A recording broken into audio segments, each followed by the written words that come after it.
Guys, इस video में हम क्या पढ़ने वाले हैं? इस वीडियो में हम पढ़ेंगे द एटमॉस्फेयर बाय लर्निंग बीज। हमारा पहला टॉपिक होगा कंपोजिशन ऑफ एयर। जैसा कि आप जानते हैं, जो हमारे आसपास की एयर है वो इतनी प्योर तो है नहीं कि उसमें सिर्फ 100% ऑक्सीजन होगी, नहीं ना। तो उसमें आज हम पढ़ने वाले हैं कि उसमें कौन कौन सी एयर मिक्स रहती है। जो एयर्स मिक्स रहती है उसमें से सबसे ज़्यादा है नाइट्रोजन, जो कि 78.9% है, जो इस जगह पे लिखा हुआ है। इस जगह पे लिखा हुआ है। 78% नाइट्रोजन, ऑक्सीजन 20.9%, जो कि 21% था पहले। अदर गैसेस 0.17% से भी कम, आर्गन 0.90% से भी कम, कार्बन डाइऑक्साइड 0.03% से भी कम। यानी कि जो ग्रीन हाउस गैसेस हैं उनका अमाउंट अर्थ पर काफ़ी कम है, पर ऑक्सीजन का अमाउंट कम हो रहा है डिफॉरेस्टेशन के कारण।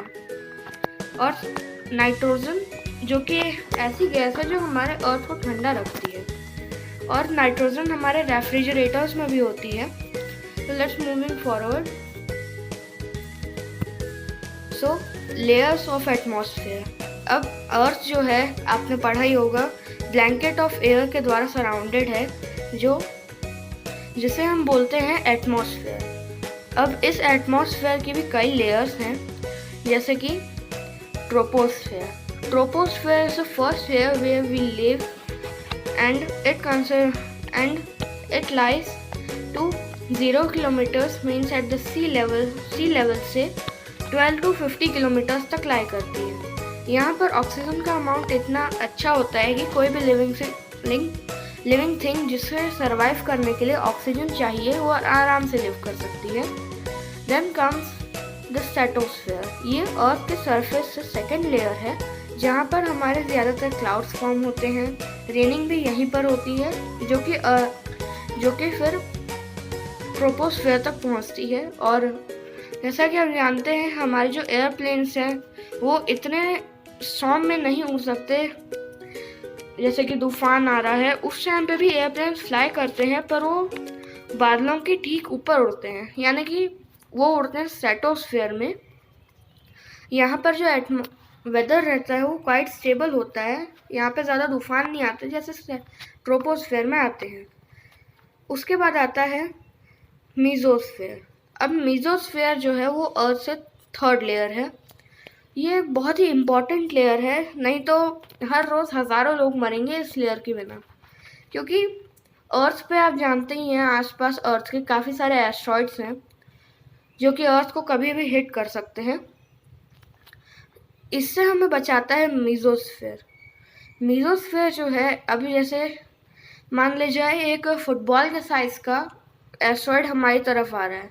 ये ज़्यादा हार्म तो नहीं करेगा हमें, बट जब ये मीजोस्फेयर में पहुंचता है तो ये बर्न हो जाता है, क्योंकि मीजोस्फेयर का टेम्परेचर काफ़ी ज़्यादा होता है और इतनी स्पीड से आता है कि आसपास के मॉलिक्यूल्स को इतनी तेज़ी से हटाता है कि वो मॉलिक्यूल्स काफ़ी गर्म हो जाते हैं और वो एस्ट्रॉइड को भी गर्म कर देते हैं।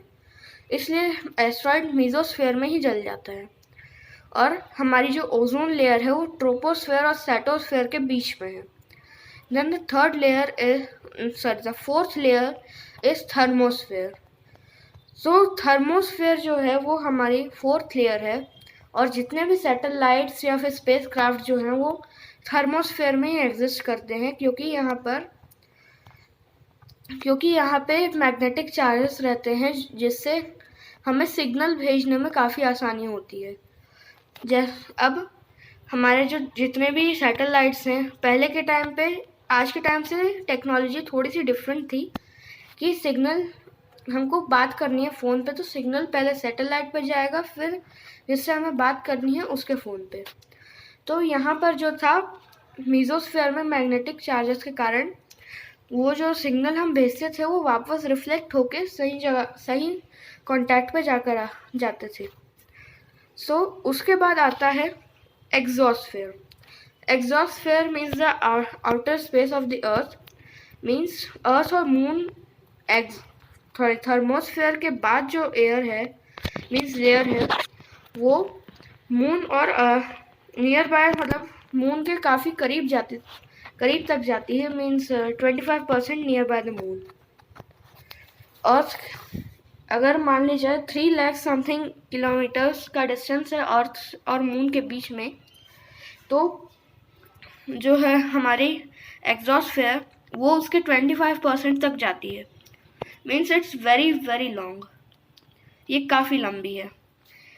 और हम इसके बारे में हर लेयर को इन डेप्थ स्टडी करेंगे पार्ट 2 में। Let's moving to other topic which is global warming.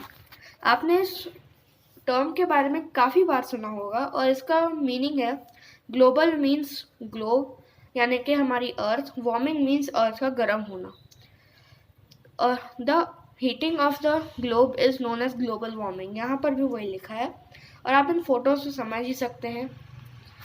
अब इसके कुछ सेवरल रीज़न हैं। कोई आग लगा रहा है इसके कारण गर्म नहीं हो रही है अर्थ, इसके कुछ सेवरल रीजंस हैं, जैसे कि green house effect, pollution, rising of green house gases, release of green house gases, deflection of ozone layer, deforestation.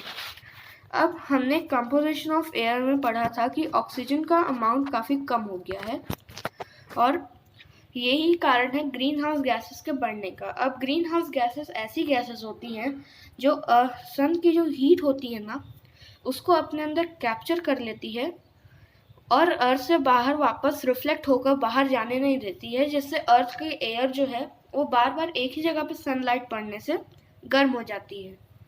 और इसकी स्पीड जो है वो थाउजेंड्स ऑफ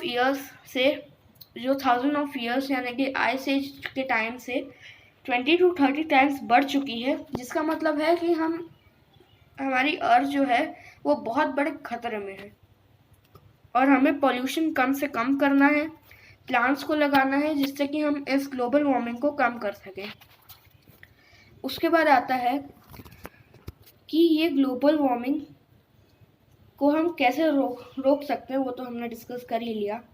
अब ग्रीन हाउस इफेक्ट, जो ग्रीन हाउस गैसेस जो हैं उनके इंक्रीज होने से ग्रीन हाउस इफेक्ट बढ़ जाता है। इसके और भी कई रीजंस हैं और इसके बारे में हम डिटेल में पढ़ेंगे पार्ट 3 में। सो इस वीडियो के 3 ही पार्ट बनेंगे and thanks for watching this video and I am again saying please like and subscribe our channel Learning Bee. And अगर आपको ये वीडियो अच्छी लगी हो और नॉलेजेबल लगी हो तो प्लीज़ बाकियों को और अपने फ्रेंड्स को भी इसे शेयर करें ताकि वो भी ग्रीन हाउस गैसेस और हमारे एटमॉस्फेयर के बारे में जान सकें। Thanks for watching.